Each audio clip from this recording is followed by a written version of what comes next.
Hey everybody, I believe last time we were together, I was giving a brief introduction to the rise and fall of Napoleon and said that I would make a follow-up video where we would talk a little bit more about kind of the pros and cons of what Napoleon did or didn't do. But hey,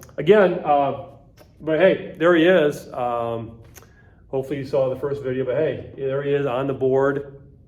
I was kind of thinking, there are times in the process of doing these videos that I have thought about, making some alterations to the drawings and the board. But then I realized, kind of one of the uniquenesses of what I'm doing here is that kind of what comes out, and you never know exactly what you might get. And obviously, from the drawings, there could be a lot of adjustments I could make.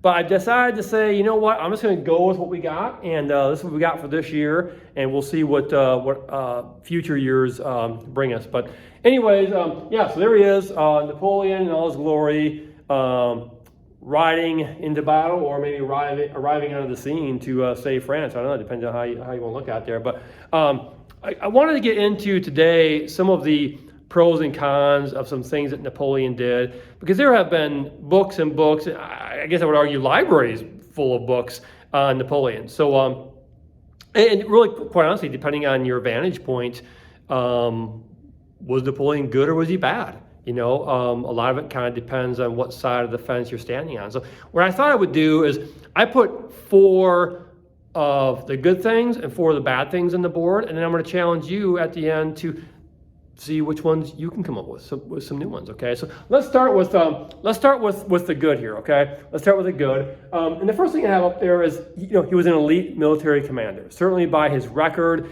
the number of battles he was in, the victories he achieved.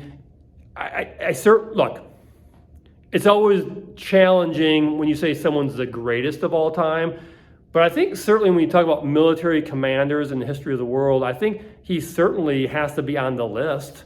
That would actually be kind of an interesting list to come up with someday. I don't know, maybe we can do something like that sometime. But but that's that's a video for another day. But military commanders certainly has to make the list of one of the greats of all time. So certainly that's one thing. Guys, he brought stable government to France.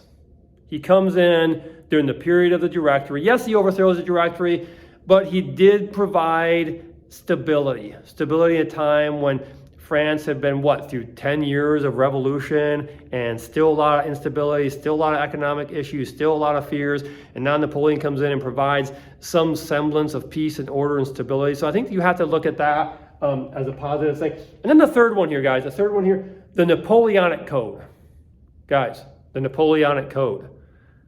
That was a written system of laws that governed France, and it brought about the concept of equality under the law. It talked about individual freedoms. It actually set in place laws that would protect people's civil liberties. And those ideas, those codes, those laws written down became the basis for future law codes, not only in France, but other parts of Europe. So the Napoleonic Code might be the one single greatest accomplishment he did. Again, you could probably debate that too, but the Napoleonic Code definitely has to be check mark in the positive column for Napoleon. And then my fourth one here is he made peace with the church. We talked quite a bit, during the radical phase of the revolution, how the revolutionaries were pretty much at odds with the Catholic Church because that was the institution along with the monarchy that they were definitely opposed to. But Napoleon, look, whatever you want to say about him, he certainly was shrewd enough, right? Shrewd enough to realize that, the majority of the people in France are Catholic, and it might be a good idea to make peace with the church, okay, and not be at odds with most of the people in France. So that's what he does. He comes to an agreement with the Pope, with the church, and he acknowledges the Catholic Church as the Church of France for the majority of the people. And at the end of the day, under Napoleon, the church and the government are not at odds with each other. Okay, so that's the good column. Now, we have to look at the bad column, okay? How about this, guys? Number one, he took back gains made by the revolution. You know, the French Revolution was all about bringing equality to people, individual rights, more equality with the government. And what happens when Napoleon comes in? He becomes more authoritarian. It's like he's taking back power from the people and bringing it back under the control of the government. So in some ways, you could argue that's taking the revolutionary ideals in reverse. Okay, so he takes back more control for the government. Second thing here, guys, death and destruction. Death and destruction. I read somewhere that during the Napoleonic Wars in Europe, somewhere between 3 and 6 million people died. I mean, there was a lot of death, a lot of destruction. Towns, villages burned, robbed, looted. Millions upon millions upon millions of people die. That certainly, has to go into the bad column. And then the third point, women actually take a step backwards.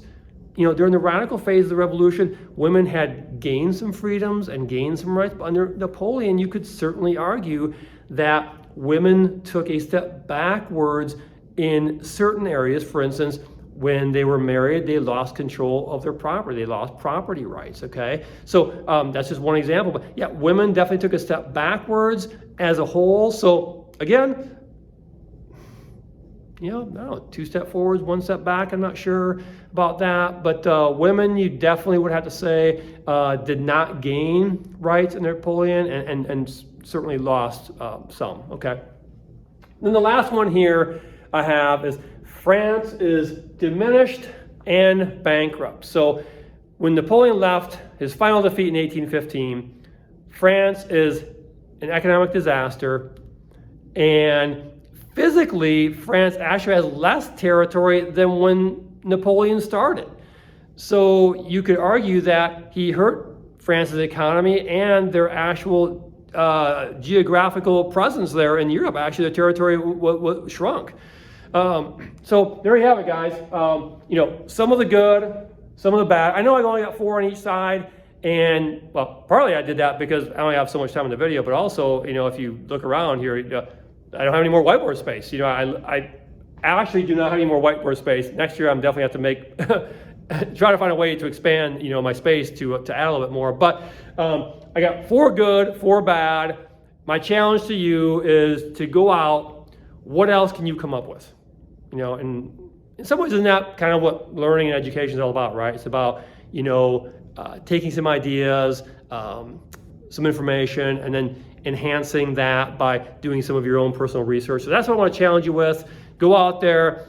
What are some other things that Napoleon did that could be considered on the good side, the positive? And what kinds of things did he do that could be considered like the bad or the negative side? So go ahead and do that. And hey, I would be interested in finding what you come up with. But hey, look forward to getting back with you later, because we do have one more video to go.